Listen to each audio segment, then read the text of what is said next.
Hello, everybody. Thank you so much for joining me for this week's Midweek message. We are starting a new book and we'll be here for quite some time. It is the Gospel of Luke.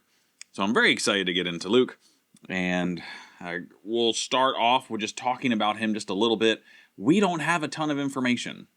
I think one of the best descriptions we get is Colossians 4, verse 14. It says, Luke, the beloved physician.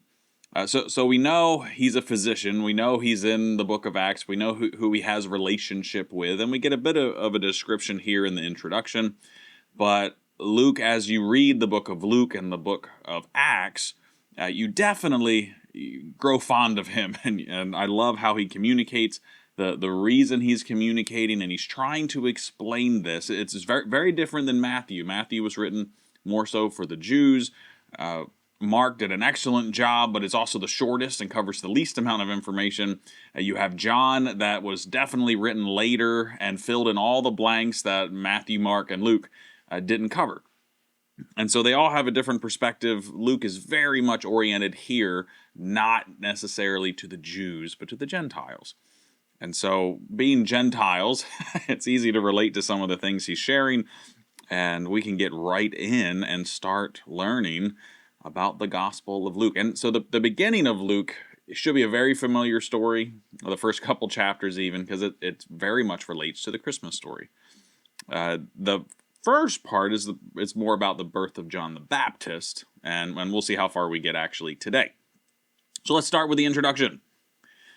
Verse 1 of Luke, chapter 1. Inasmuch as many have undertaken to compile a narrative of the things that have been accomplished among us, which is interesting. So many have undertaken to do this. I only know of the gospel, so maybe there's other things that are written that didn't quite cover things as well. But when you imagine when you don't have a New Testament Bible yet, and you're trying to find, like we're going to see Theophilus here, you're trying to find the truth. You're trying to get good information. And then you have maybe a partial gospel written by a follower or something over here. And you have something else over here. But then it's contradicted by this other thing. But you know about the power of Jesus. Or maybe you know about the Holy Spirit. You believe it, but you just don't know what the truth is. And so Luke is here at this time talking to people who just want to know the truth. And Luke says, you know what? That's enough.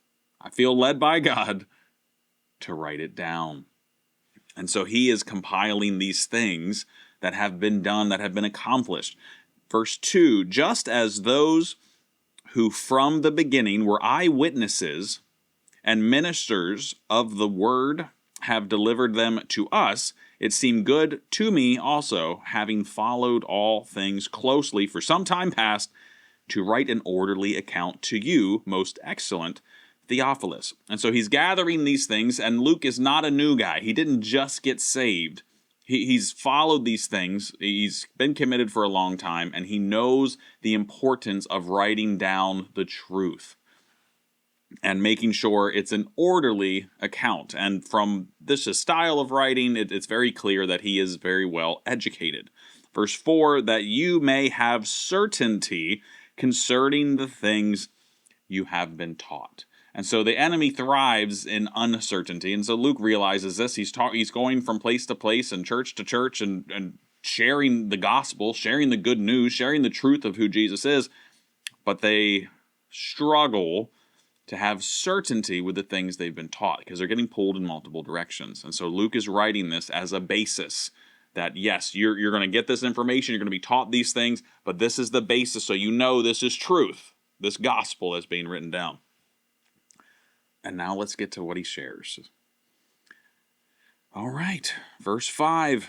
In the days of Herod, king of Judah, there was a priest named Zechariah, of the division of Abijah, and he had a wife from the daughters of Aaron, and her name was Elizabeth. So we get introduced to some characters. Herod, we're going to see him obviously further down the road with terrible things that he's done. But Herod, just the scale of who he was, if you ever go to Israel and you want to see, you see a lot of archaeological things, it's a lot of rocks, foundations and things. Well, half of what you can see in Israel today was put there by Herod. It's unbelievable. You go place to place. This is Herod built this. All right, you go to the next place. Herod did this. Go to the next place. Herod did, really? So Herod, he's at the end of his reign at this point, but keep in mind, just add this to the context as he comes back up in the story. He is a horrible, insecure person. He has no problem murdering his own family. His children, sure. A wife, why not? Like that's where he is. He's insecure about his power. And that goes right in line once we get to the wise men and wiping out the children in Bethlehem. So it's consistent for Herod and who he is. But he would be measurably considered a great man based on what he left behind. He was a great builder of things, just incredibly insecure and murderous. And so there's those things. Okay, so and then we get introduced to Zechariah, and we get introduced to Elizabeth, and let's see what's going on with them. And they were both righteous before God. How powerful is that? If you have any married couple at all who are both righteous before God, can God use people like that? When they're both righteous, what a power marriage this is. And this is what's going to be interesting as we see what's going on. They might not have felt like a very powerful marriage, a power couple. They might not have felt that way at all. And they were both righteous before God, walking blamelessly in all the commandments and the statutes of the Lord. But they had no child because Elizabeth was barren, and both were advanced in years. So they've been obeying God for a very long time. They were showing consistency in what they were doing, but they had this issue, barrenness. And now you can do my goodness, I don't know how many messages you could put together just on barrenness in the Bible. So just to give you some context on how God has used barrenness to shape even the whole story, the whole arc of the Bible. Sarah, Rebecca, Rachel, Hannah, Manoah's wife, all barren. These are Old Testament examples of women who were all barren, who struggled in the same way that Elizabeth is struggling, with all of the stigma, with all of the shame, with all of the brokenheartedness that you have when you can't have children. And look what came from those women: Isaac, Jacob, Joseph, Samuel, Samson. Do you see how God has used such a difficult trial for not only the woman but the family, and has changed the Bible? I mean, imagine trying to tell the Old Testament story without Isaac and Jacob, or Joseph and Samuel, or Samson. And so these are amazing characters in Scripture that came from this hardship of barrenness. And this is what we see, that barrenness changes you. If you're the mom going through, or the hopeful mom going through that, if you are the father, you're the family, that shapes you. How long did they pray? They're righteous, and so they're praying. And how long did Sarah, Rebecca, Rachel, Hannah, Manoah's wife, Elizabeth, how long did they pray? How long were their prayers not answered? That shapes you. When you go through a hard thing and you're righteous and your prayer is not answered, that changes you fundamentally. If your prayer is not answered and you stay focused on the Lord. Do we have that kind of character? Do we have that kind of love for God? That no matter what comes, no matter how desperate my prayers become, if they're not answered, I'm going to stick with you, Lord, no matter what. God wants those kind of followers. And so it takes a hard thing for us to get there.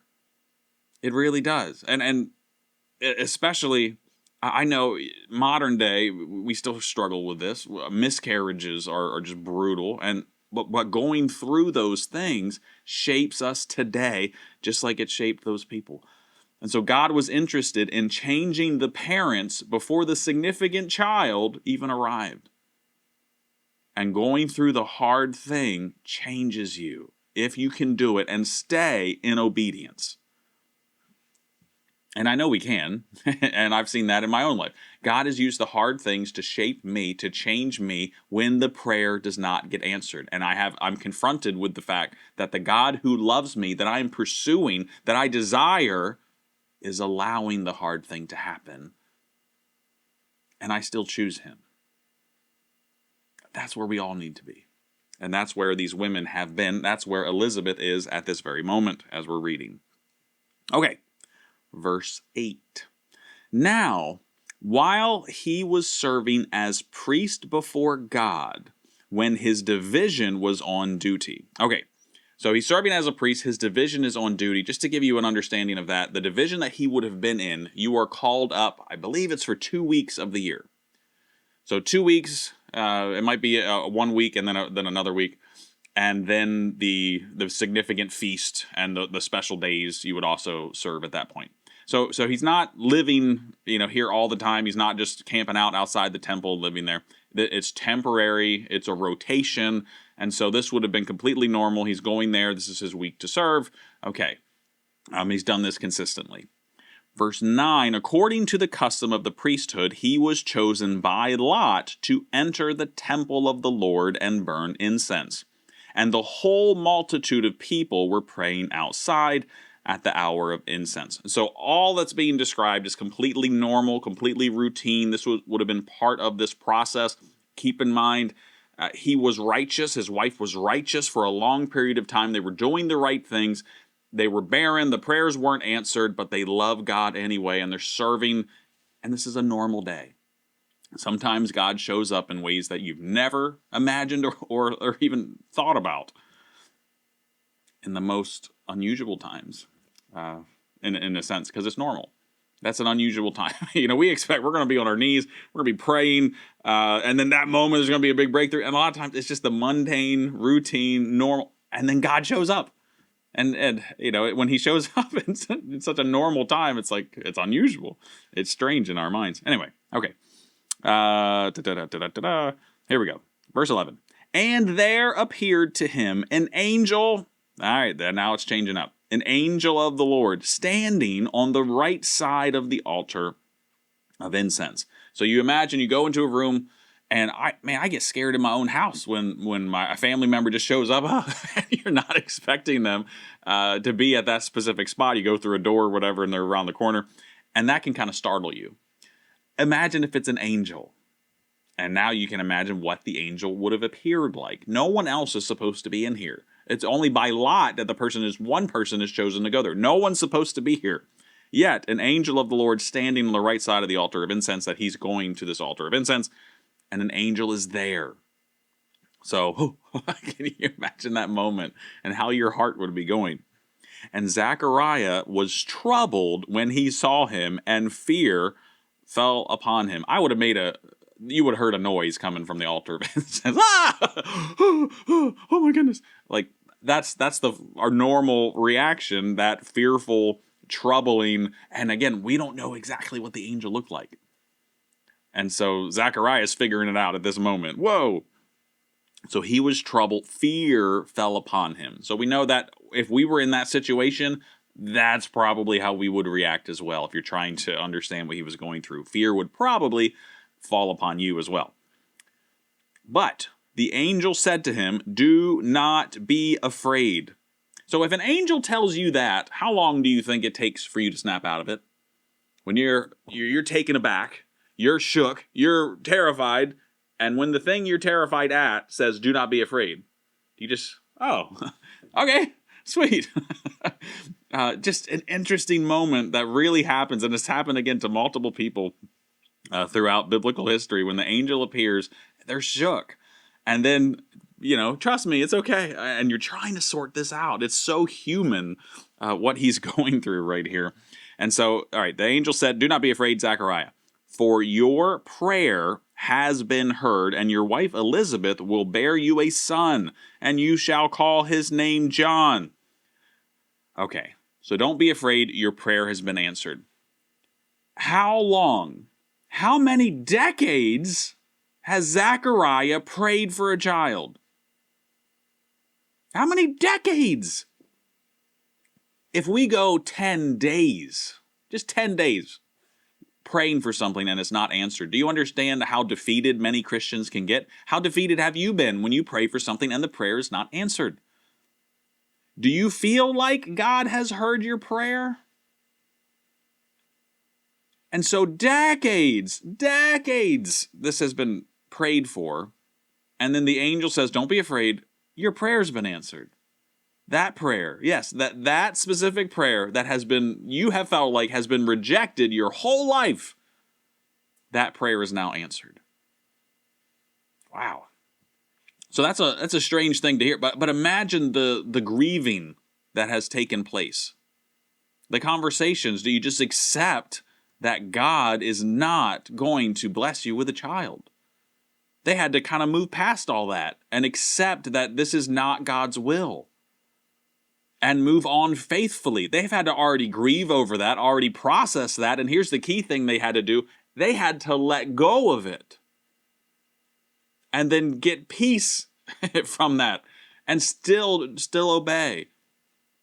And that process can take just a few years of grieving and releasing when you feel like God's not going to answer the prayer. This is decades. And they're, again, age-wise, we're about to see, they're beyond the age that this is going to be normal to have a child. So just unbelievable what the angel is saying. Your prayer has been heard? What? I prayed that decades and decades ago. My goodness. And then, so the answer is your wife Elizabeth will bear you a son, and you shall call his name John. So you're still trying to process that there's an angel talking to you. You're still trying to process that your life isn't under threat because you're terrified. And then he's saying your prayer has been answered? What?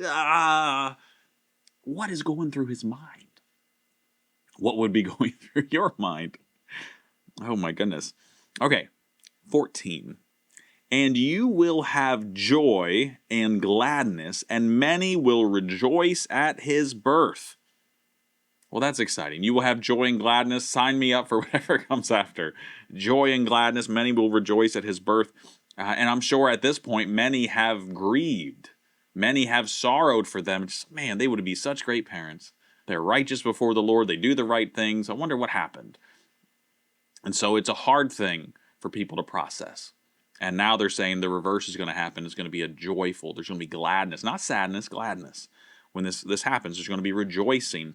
15, for he will be great before the Lord, and he must not drink wine or strong drink, and he will be filled with the Holy Spirit, even from his mother's womb. So even in the mother's womb, God is doing things, and we know that. The value of a baby in the womb is priceless, just like the value of the baby outside of the womb. No wine or strong drink. So we see that's Samson was under the same position as that Nazarite style of living, the Nazarene. Okay, so 16, and he will turn many of the children of Israel to the Lord their God. So now this is getting very interesting, and I'll explain some stuff here after the next verse. And, so listen to these words, and he will go before him in the spirit and power of Elijah, to turn the hearts of the fathers to the children, and the disobedient to the wisdom of the just, to make ready for the Lord a people prepared. Okay, this would have been so profound, so powerful, and I believe Zechariah would have known exactly what this is referencing. And there's a couple reasons I think that, but let's get to this reference here. This is Malachi chapter 4. I'm going to read verses 5 and 6. Malachi 4, 5 and 6. Behold, I will send you Elijah the prophet before the great and awesome day of the Lord comes, and he will turn the hearts of the fathers to their children, and the hearts of children to their fathers. And so we can see there's a reference here, but this is why it's so important. This is from Malachi. This is the last, if you go through the Old Testament, this is the last book in the Old Testament. This is the last chapter of the last book of the Old Testament. One of the last words any prophet in Israel uttered for 400 years. So after this is said, 400 years of silence, where 400 years of people are waiting for Elijah to show up. People are waiting for this moment where the hearts of the fathers are turned to their children, hearts of the children to their fathers. And so this moment, this 400 years they are waiting for this moment. And now this is clicking as he's sitting here next to the altar of incense talking to this angel. This angel is saying, hey, this is what's going to happen. 400 years, the wait is over. The next great prophet is here, and it will be your child. Whoa. And so if you know, turn the hearts of the fathers, like that idea, the context here that Malachi is saying is your forefathers, the ones who were obedient, the ones who yearned to do the right thing, the ones who were righteous, versus the children that are today, which are completely rejecting everything, that are immoral, that are disobedient, that there's going to be a prophet who is going to come and unite the two. And this people apply this to the end times as well. And I've heard people talk at church and different things, even just relatively recently, talking about the same dynamic that can happen today, is that God's going to send people to change this generation to fit, and the hearts are going to be united with the previous generations who have done the right thing. And so what's going to happen is righteousness. we are going to turn back to God, essentially. So that's a powerful prophecy that every priest would have known this. This is what they're anticipating. This is why people ask, are you Elijah? Are you the one who's to come? And those are valid questions, because that's the last thing they're left with, and then 400 years of silence. We're about to celebrate all this great stuff that America has done over, 250 years? 400 years. 400 years is this era of just silence. 400 years. And so that is breaking now. This is absolutely monumental, what has been told to this righteous priest before the Lord. Okay, 18. And Zechariah, now he has to come up with a response. And Zechariah said to the angel, how shall I know this? For I am an old man, and my wife is advanced in years. So Zechariah is telling the truth here. This is not made up. These are facts, very advanced. He's been praying this prayer about barrenness for his whole married life, very long time. This is not worked out at all. So how shall I know this is going to be a thing? You're saying this, that's fine. How do I know, though? How do I know? And I love this answer. This is just an epic mic drop of an answer. And the angel answered him, I am Gabriel. Nice. So we get the angel's name, so I'm glad that Zechariah asked. I am Gabriel. I stand in the presence of God. All right. If you want some authority, listen, you stand in the presence of God. What is that like? What was Gabriel's morning like before he showed up here at the altar of incense? Hey, I just came from the presence of God. That's the reason I'm here. God said, Gabriel, it's time. The prayer has been answered. And you're going to question me? I just came from the Most High God. I stand in His presence. Wow, can you picture it? And I was sent to speak to you. By who? God. How does He know? I was in the presence of God. That's where He sent me. To you, right now. What? To bring you this good news. So you don't know who you're asking this question to, buddy. I'm Gabriel. And behold, oh man, this is where it gets rough for him.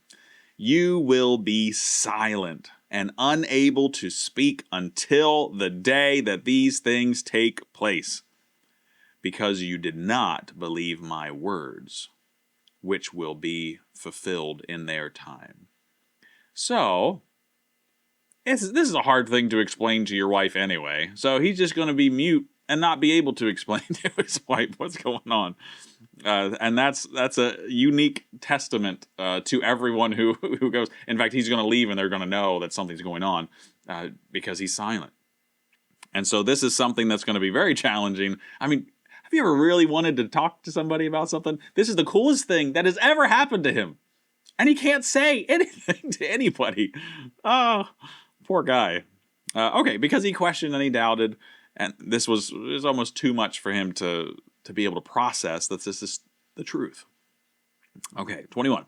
And the people were waiting for Zechariah, and they were wondering at his delay in the temple, because he's the only one in there, and this should take a certain amount of time, and he's done. And every time anyone goes in, it takes the same amount of time. Like this is not an unusual thing.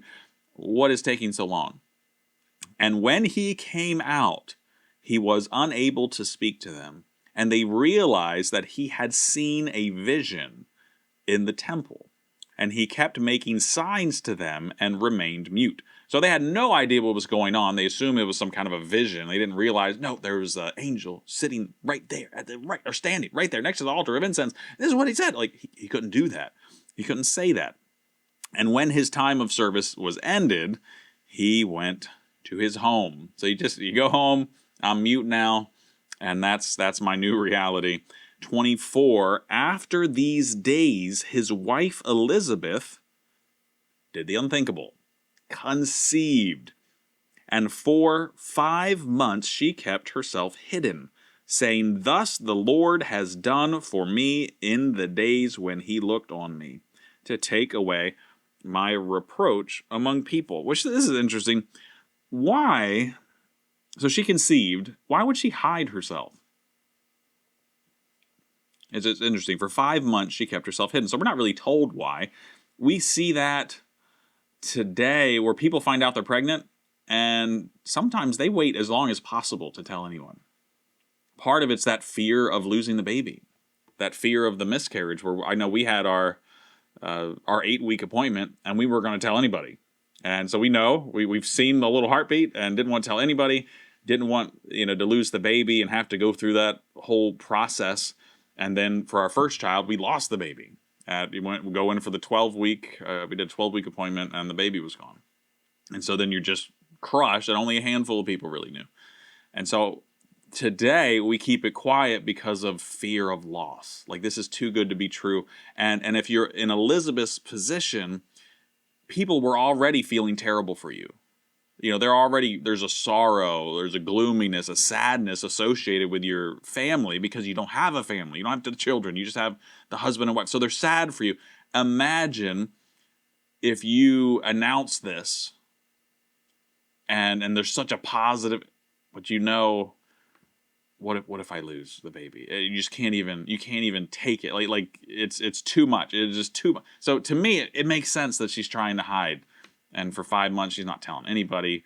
She's keeping this secret. She's staying hidden, and just, I can't. It'd be too much. So I can picture that today, like people thinking this way. So is that the rationale here? I don't know. I'm not sure what it is. But I think she probably trusted God, but maybe she's still thinking, is it too good to be true? Is it too good to be true? If God has said it, then it's a done deal. Zechariah had a tough time with that. No, well, there's logistics, angel. You got to think about these things. How is this going to happen? So regardless of the reason, we know Elizabeth was hidden. And if you're saying, hey, this is going to be not just a regular child, this is going to be the spirit of Elijah is going to be here. People are going to change. Like God's doing a major thing. The Messiah is coming. Like that's a hard thing to share it when you're waiting 9 months for this pregnancy. So there's I'm sure a ton that goes into this. They have to process this because this really happened to real people. Real people. And this John the Baptist, the first prophet in 400 years who's going to be speaking for the Lord, is on his way and inside of Elizabeth at this moment. Now, so that's great. That's not the only task that Gabriel was sent to do over this time frame. And so we're going to pause it there, and next week we'll get to another baby that's on the way, and we'll get into kind of the meat of the Christmas story, and we get introduced to Mary next week. So that's a fun way to start Luke chapter 1, and we'll continue in Luke chapter 1 next week.